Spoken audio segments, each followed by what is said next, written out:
지금까지 창세기 2장까지 공부했어. 그죠. 사실 아직까지 아담이 타락하기 전의 상태야. 그죠. 그러므로 타락하기 전 아담의 상태를 우리가 알 수 있어.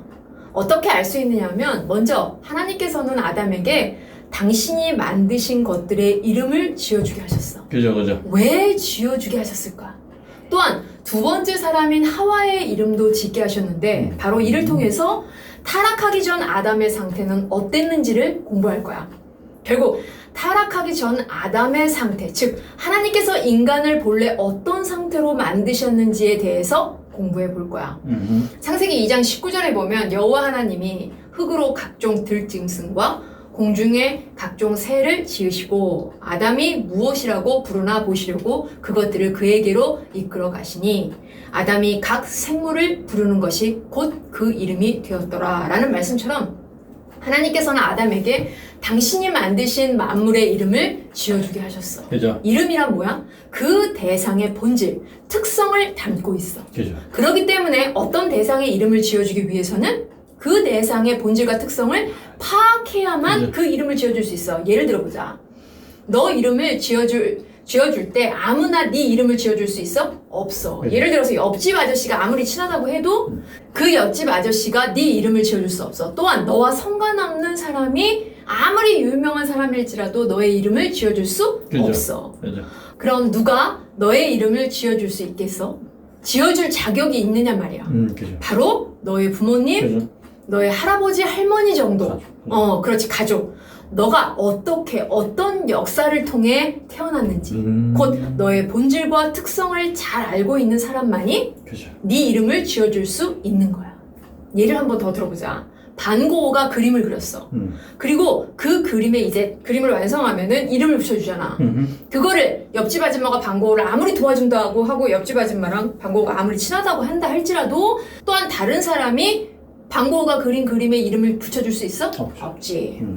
그림을 그린 본인만이 그 그림의 특성과 본질과 배경 등을 알고 있는 본인만이 제목, 즉 뭐야? 그 그림의 이름을 붙여줄 수 있다는 거야. 그러므로 창세기 2장 19절 아담이 각 생물을 부르는 것이 곧 그 이름이 되었더라 라고 아담이 만물의 이름을 지어주었어. 이 지어주었다는 것은 아담이 하나님께서 만드신 만물의 특성과 본질을 바로 파악하고 있었다라는 말이야. 그죠, 그죠. 하나님께서는 아담을 이처럼 당신이 만드신 만물의 본질을 바로 파악할 수 있는 존재로 만드신 거야.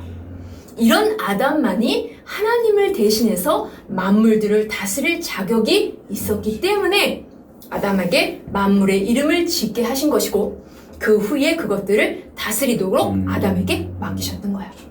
창세기 2장 20절에 보면 아담이 모든 가축과 공중의 새와 들의 모든 짐승에게 이름을 지어주니 아담이 돕는 배필이 없으므로 라고 아담은 하나님의 의도하신 대로 만물의 이름을 지어주고 있었어. 그러다가 아담이 뭘 깨달았냐면 아담이 돕는 배필이 없으므로 라는 말씀처럼 자기처럼 하나님의 형상과 하나님의 모양대로 만들어진 존재가 없음을 깨닫게 돼. 그 후에 하나님께서는 창세기 2장 21절에 여호와 하나님이 아담을 깊이 잠들게 하시니 잠들매 그가 그 갈빗대 하나를 취하고 살로 대신 채우시고 라고 아담을 깊이 잠들게 하셨고 그동안 아담의 일부분인 갈빗대 하나를 가지고 누구를? 하와를 만드셨던 거야. 그리고 창세기 2장 22절에 여호와 하나님이 아담에게서 취하신 그 갈빗대로 여자를 만드시고 그를 아담에게로 이끌어 오시니 라고 하와를 아담에게로 데려오셨어. 왜 데려오셨을까? 이름 지어주라고. 하나님께서는 하와의 이름을 지어주기 위해 아담에게로 데려오셨던 거야. 아담이 하와의 이름을 지어주는 장면을 이제 공부할 건데 이 장면을 보면 아담은 하와가 어떻게 만들어졌는지 알고 있었어. 즉 하나님께서 하와를 남자인 자기의 일부분으로 만드셨다라는 것을 알고 있었다라는 거야. 사실 아담은 하나님께서 하와를 만드실 때 뭐 하고 있었어? 그렇지. 하나님께서 하와를 만드시는 것을 보았어? 아니지. 창세기 2장 21절에 보면 여호와 하나님이 아담을 깊이 잠들게 하시니 잠들매 그가 그 갈빗대 하나를 취하고 살로 대신 채우시고 라고 아담은 잤어.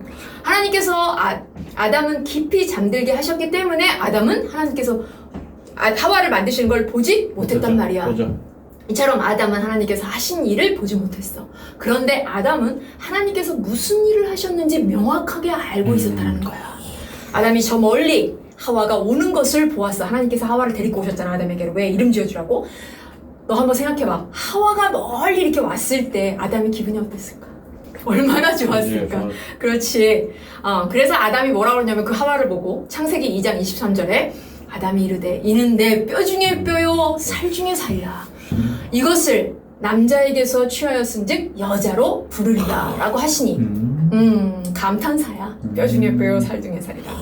다시 말해 자기의 일부분을 재료로 해서 하와를 만드셨음을 보지 않았는데도 창세기 2장 23절의 말씀처럼 바로 알고 있었다라는 거야. 이것이 타락 전 아담의 상태야. 아담은 남자에게서 취하였은즉 여자로 부르리라는 말씀처럼 남자에게서 취해진 여자라는 하와의 본질을 바로 규명했고 그에 따라 하와의 이름을 지어주었던 거야. 결국 죄가 들어오기 전, 타락하기 전 아담은 하나님께서 하신 일을 눈으로 보지 않았어도 하나님께서 무엇을 하셨는지, 왜 하셨는지, 어떻게 하셨는지를 스스로 알 수 있는 존재였다라는 말이야. 결국 타락하기 전 아담의 상태를 통해 하나님께서 본래 인간을 어떤 상태로 만드셨냐를 알 수 있다라는 말이야. 하나님께서는 인간이 스스로 하나님께서 무엇을 하셨으며 그 목적과 의도하신 바가 무엇인지, 즉 하나님의 뜻을 바르게 알고 자발적으로 스스로 그 뜻에 순종하는 인격적인 존재로 인간을 만드셨다라는 말이야. 그리고 이렇게 만들어진 인간을 통해 하나님을 영광, 곧 세상 가운데 하나님의 어떠하심을 드러내기를 바라셨고 또한 하나님의 창조 원리대로 만물을 다스리기를 바라셨던 거야.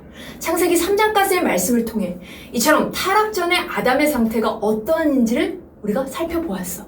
창세기 3장까지의 말씀을 보면 타락 전 아담은 이것을 곧 하나님의 의도하심을 감당할 수 있는 존재였다라는 말이야. 우리는 타락 전 아담의 모습을 통해 본래 인간이 어떤 상태로 창조되었는지 알았어. 그런데 이에 반해 지금의 우리의 상태는 어때?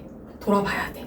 지금 우리의 상태가 하나님의 의도하신 바와는 너무나 다르게 변해 있음을 깨닫게 돼. 지금 우리의 상태는 어떤가? 하나님의 뜻을 알기는커녕 그 의도하신 바를 알기는커녕 하나님께서 그토록 말씀해 주셔도 믿지 못하는 철저히 부패하고 그렇죠. 타락한 상태로 전락해 버렸다는 것을 알 수 있어. 이런 우리의 상태를 아담에게 죄가 들어오기 전의 상태를 통해 알 수 있다는 거야.